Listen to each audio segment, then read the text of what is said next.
It's not just that hemp seed and hemp seed foods are good for you for wellness. There really is a tremendous therapeutic potential for diseases such as heart disease, hypertension, kidney disease, diabetes, osteoarthritis, rheumatoid arthritis, pain syndromes, inflammatory bowel disease.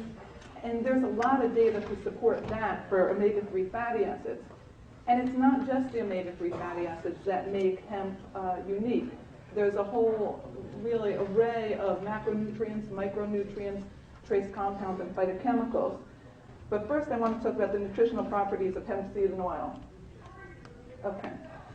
Hemp seed has high biological value protein. Hemp seed is complete protein with all essential amino acids, including arginine and histidine, which are essential for growth and development in childhood, and high sulfur-containing amino acids, methionine and cysteine. There are 35 grams of protein in 100 grams of hemp seed, or about 10 grams per ounce, which is really comparable to meat, fish, poultry, dairy, and eggs, having about 7 grams per ounce. What's really critical is that this is an easily digestible gluten-free protein, which is critical for vegetarians or children with food allergies. But one study that looked at gamma-linolenic acid, magnesium, and vitamin D in osteoporosis, which showed increased bone deposition and increased calcium absorption. And all three of those compounds are in hemp seed. Vitamin E and tocopherol content of hemp seed, high antioxidant and anti-carcinogenic compound and activity. What's interesting is the type of tocopherols that are in hemp seed. Gamma tocopherol, which is much more prevalent in hemp seed than alpha tocopherol, has been studied lately for its anti-carcinogenic properties. Gamma tocopherol is secreted in bile into the intestine and fecal material, where it's believed, and studies have shown, that it inhibits lipid peroxidation and the formation of mutagenic peroxidation products, or cancer-causing agents, and that it's able to decrease DNA damage caused by reactive nitrogen oxide species. There's also high calcium, magnesium, and potassium content of hemp seed and oil, and fiber. And there's a mix of soluble and insoluble fiber, and that makes this a great compound for bulk-forming laxative with demulcent properties. So also softening the stool. And in traditional Chinese medicine, hemp seed is used for just that. Other nutritional properties of hemp seed and oil include the phytosterols. Phytosterols, and there's a whole, we used to think of nutrients just in terms of vitamins, minerals, protein, calories. Now we're really looking at the phyto-Greek plant-based chemicals. There's a whole body of research now looking at phytosterols and their hypolipidemic, antiviral, antifungal, and anti-inflammatory actions. And in hemp seed, there's 438 milligrams per 100 grams, or 3 ounces, of hemp seed.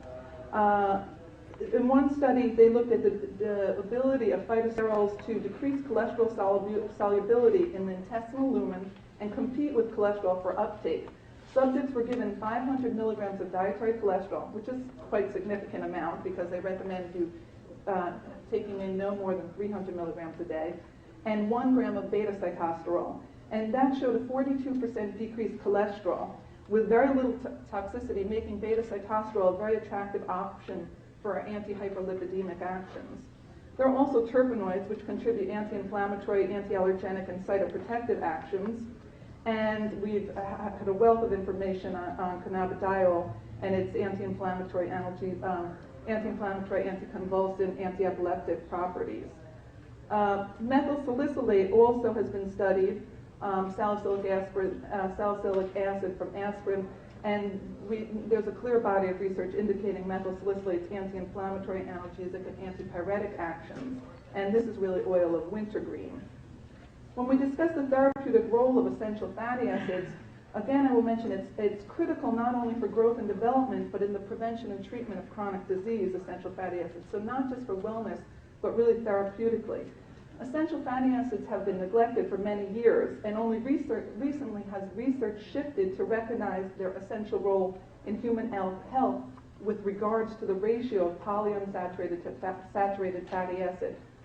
More recently, the research on essential fatty acid has been on gene expression and studying their role in encoding enzyme proteins involved in lipogenesis, glycolysis, glucose transport, cell growth, early gene expression, adhesion molecules, inflammation, again, beta oxidation and growth factors.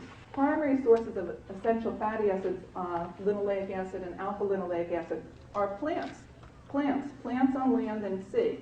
And of all the conflicting information out there about nutrition that we hear every day, fiber is good for breast cancer, it's not good for breast cancer, beta-carotene is good for preventing lung cancer, it's bad for lung cancer if you happen to smoke for 30 years.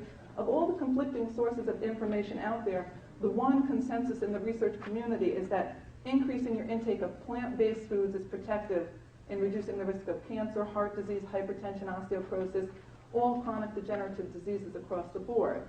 There's no argument that plants are not protective to our organ systems and our cells. The primary source of essential fatty acids are plants on land and in the sea. And if you're wondering, well, what plants in the sea? Phytoplankton and phytoalgae.